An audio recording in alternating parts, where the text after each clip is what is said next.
Assalamualaikum warahmatullahi wabarakatuh. Kali ini saya akan membahas cara melihat laporan keuangan di Bursa Efek Indonesia dan menghitung 5 rasio perbankan. Oke, berikut ini tata cara bagaimana memperoleh laporan keuangan dari perusahaan yang tercatat di Bursa Efek Indonesia. Nah, untuk yang pertama kita masuk dulu di website ids.co.id. Nah, kenapa kita masuk di website ini? Karena apabila kita menggunakan dari data perusahaan, maka kita akan menemukan banyak sekali perbedaan jenis akun, sehingga terkadang sulit untuk membandingkan satu sama lain. Sejak tahun 2019, ids.co.id sudah menyediakan laporan keuangan yang terstandar, sehingga bagi kita calon investor tidak sulit lagi untuk menganalisis laporan keuangan. Pertama-tama, kita mengklik perusahaan tercatat. Kemudian kita pilih keterbukaan informasi. Kode perusahaan, nah kita memasukkan misalnya kita ambil kode perusahaan BBRI atau Bank Republik Indonesia. Kata kuncinya kita masukkan iklan keuangan. Mengapa iklan keuangan? Karena setiap saham perbankan waktu mereka merilis laporan keuangan, mereka itu harus mempublikasikan laporan keuangan di media cetak. Yang perlu kita download, saya akan mendownload laporan keuangan ini sudah muncul laporan keuangan konsolidasi PT BRI Persero Tbk dan entitas anak. Kemudian kita klik di sini untuk mendownload, kemudian klik save. Nah, di sini saya akan menghitung 5 rasio laporan keuangan untuk Bank BRI triwulan 3 September 2019.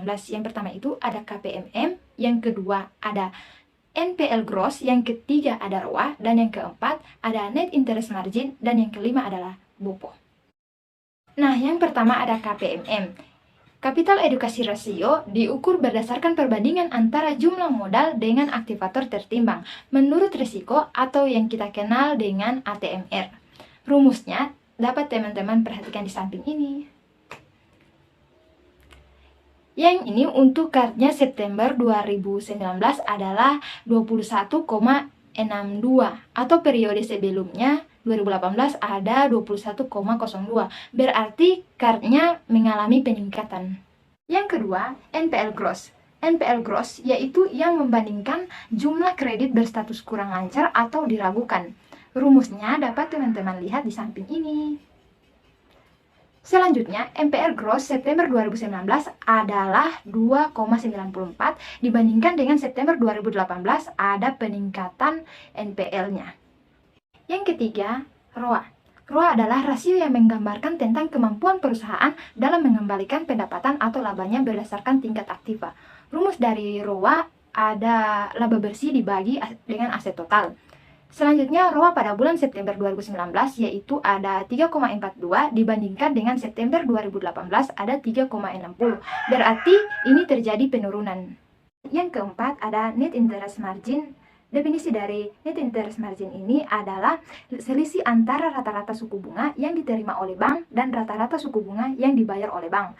Rumus dari NIM ini adalah pendapatan bunga dikurangi dengan biaya bunga dibagi dengan rata-rata aktiva produktif yang digunakan.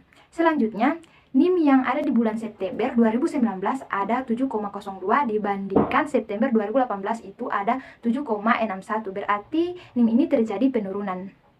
Nah, selanjutnya ada BOPO. BOPO adalah perbandingan antara biaya operasi dengan pendapatan operasional selama 12 bulan terakhir. Rumus BOPO di sini adalah biaya operasi dibagi dengan pendapatan operasi. Untuk BOPO, September 2019 ada 70,50% dibandingkan dengan September 2018 ada 69,12%. Nah, ini terjadi peningkatan untuk biaya operasinya. Sekian yang dapat saya sampaikan. Wabillahi taufiq wal hidayah. Wassalamualaikum warahmatullahi wabarakatuh.